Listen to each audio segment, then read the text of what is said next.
اعوذ باللہ من الشیطان الرجیم، بسم اللہ الرحمن الرحیم۔ السلام علیکم۔ آج میں سورہ ہود پیش کر رہا ہوں۔ یہ 12ویں سپارہ میں ہے اور اس کی 123 آیات اور 10 رکوع ہیں۔ تو 10 رکوع میں جن میں 6 رکوع انبیاء رسل پر مشتمل ہیں۔ اس سورہ میں حضرت نوح کا ذکر تفصیل کے ساتھ، جبکہ حضرت موسیٰ کا ذکر بالکل سرسری انداز میں ہے۔ حدیث میں آتا ہے کہ حضرت ابو بکر صدیق نے نبی کریم صلی اللہ علیہ وسلم سے عرض کیا، یا رسول اللہ، آپ پر بڑھاپے کے آثار نمایاں ہو گئے ہیں۔ جواب میں حضور صلی اللہ علیہ وسلم نے فرمایا، مجھے سورہ ہود اور اس کی ہم مضمون صورتوں نے بوڑھا کر دیا ہے۔ بخاری شریف میں ہے کہ حضرت ابن عباس کے حوالہ سے کہ کچھ اہل ایمان پر حیا کا بہت زیادہ غلبہ تھا۔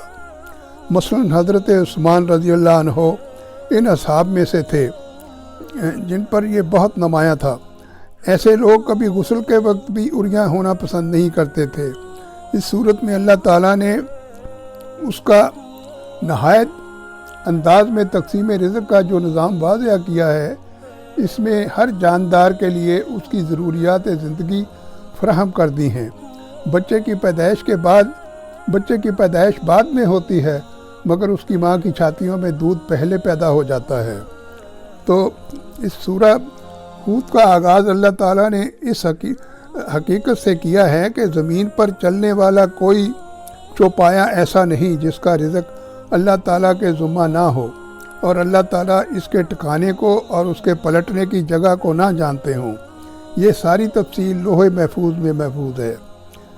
اس صورت میں اللہ تعالیٰ نے اس اقوام کا ذکر کیا جو اپنی نافرمانیوں کی وجہ سے اللہ تعالیٰ کے غضب کا نشانہ بنی۔ حضرت نوح علیہ السلام کی قوم سوا، یغوث، یعوق اور نصر نامی بتوں کی پوجا کرتی تھی۔ اللہ تعالیٰ نے نبی نوح علیہ السلام اپنی قوم کے لوگ شرک کی قباحتوں سے آگاہ کیا اللہ تعالیٰ کو، اور ان کو شرک سے باز رہنے کی تلقین کی، مگر انہوں نے جناب نوح علیہ السلام کا شدید مذاق اڑایا۔ نوح علیہ السلام کو جب یقین ہو گیا کہ میری قوم کے صاحب ایمان لوگوں پر اب مزید کوئی اضافہ نہیں ہوگا، تو جناب نوح علیہ السلام نے پروردگار سے دعا مانگی، اے میرے پروردگار، میں مغلوب ہوں، تو میری مدد فرما۔ اللہ تعالیٰ نے جناب نوح علیہ السلام کی دعا کو قبول و منظور فرما لیا اور ان کو حکم دیا کہ آپ ایک بہت بڑی کشتی تیار کریں۔ جب کشتی تیار ہو جائے تو اس میں اہل ایمان کو بھی سوار ہونے کا حکم دیں۔ جناب نوح علیہ السلام جب کشتی بنا چکے تو اللہ تعالیٰ نے آسمان سے پانی کو نازل کر دیا اور زمین کو پانی اگلنے کا حکم دیا۔ آسمان اور زمین سے آنے والی پانی کی زد میں تمام کافر آ گئے، یہاں تک کہ نوح علیہ السلام کا حقیقی بیٹا بھی جو کافر تھا طوفان کی نظر ہو گیا۔ اس کے بعد اللہ تعالیٰ نے قوم عاد کا ذکر کیا۔ قوم عاد بھی قوم نوح کی طرح شرک کی بیماری میں مبتلا تھی۔ جناب ہود علیہ السلام ان کو توحید باری تعالیٰ کی دعوت دیتے رہے، لیکن انہوں نے جناب ہود علیہ السلام کی ایک نہ سنی۔ جناب ہود علیہ السلام نے کہا، اے قوم عاد، اگر تم اپنے پروردگار سے بخشش و مغفرت طلب کرو اور اپنے گناہوں کی معافی مانگو تو اللہ تعالیٰ تم پر آسمان سے بارش نازل فرمائیں گے اور تمہاری قوت میں اضافہ کریں گے۔ لیکن قوم عاد کے لوگ طاقت کے نشہ میں چور تھے۔ اللہ تعالیٰ نے ایک طاقت اور طوفانی ہوا کو ان پر مسلط کر دیا، جس نے قوم میں عاد کو اکاڑ کر پھینک دیا اور اپنی طاقت پر ناز کرنے والے زمین پر یوں پڑے تھے جس طرح کٹے ہوئے درخت کے تنے ہوتے ہیں۔ قوم عاد کے بعد اللہ تعالیٰ نے قوم ثمود کا ذکر کیا ہے۔ قوم ثمود کے لوگ بھی اللہ تعالیٰ کی توحید کو فراموش کر چکے تھے۔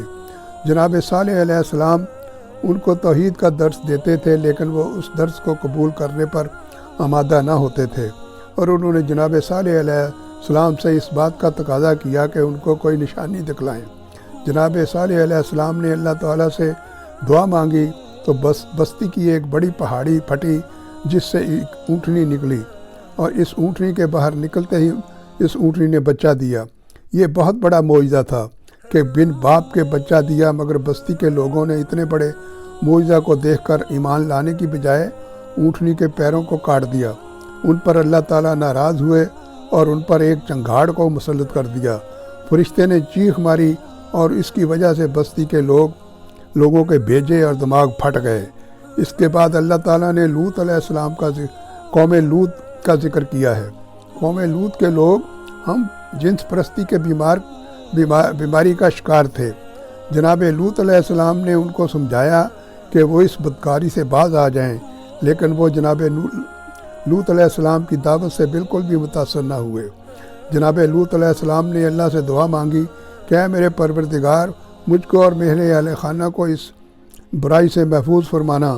اللہ تعالیٰ نے اپنے فرشتوں کو جناب لوط علیہ السلام کی بستی کی طرف عذاب کی خبر دے کر بھیجا۔ جب فرشتے قوم لوط علیہ السلام کے پاس پہنچے، وہ خوبصورت انسانوں کی روپ میں تھے۔ جناب لوط علیہ السلام ان کی آمد پر بہت دل گرفتہ ہوئے کہ اب بستی کے لوگ ان خوبصورت نوجوانوں کو اپنی ہوس کا نشانہ بنائیں گے۔ آپ کے غم کو دیکھ کر فرشتوں نے کہا، آپ کی قوم ہمارا کچھ نہیں بگاڑ سکتی۔ اللہ تعالیٰ نے قوم لوط کے پاس آنے والے فرشتوں کو حکم دیا کہ وہ بستی پر عذاب مسلط کر دیں۔ فرشتوں نے بستی کو اپنے پروں پر اٹھا کر زمین پر پھینک دیا اور پوری بستی کو پتھروں سے کچل دیا۔ اس کے بعد اللہ تعالیٰ نے قوم مدین کا ذکر کیا، جو شرک کی برائی کے ساتھ ساتھ ناجائز منافع خوری کا شکار تھے۔ جناب شعیب علیہ السلام نے ان کو سمجھایا کہ پورا ماپا کرو اور پورا تولا کرو، مگر انہوں نے کہا ہمیں ایسا دین نہیں چاہیے جو انسانوں کو کاروبار بھی نہ کرنے دے۔ جناب شعیب علیہ السلام نے ان کی پہلی امتوں کے انجام سے بھی آگاہ کیا، مگر ان کے تیور نہ بدلے۔ اس پر اللہ تعالیٰ نے ان پر اس طرح کی چیخ کو مسلط کر دیا جیسے چیخ کے ساتھ قوم سمود تباہ ہوئی تھی۔ تو یہ میں یہیں پر ختم کرتا ہوں، اور یہ سمود علیہ السلام یہ ہود علیہ السلام کا ذکر ہے اس میں سارا، اور اللہ تعالیٰ آپ کا حامی و ناصر ہو۔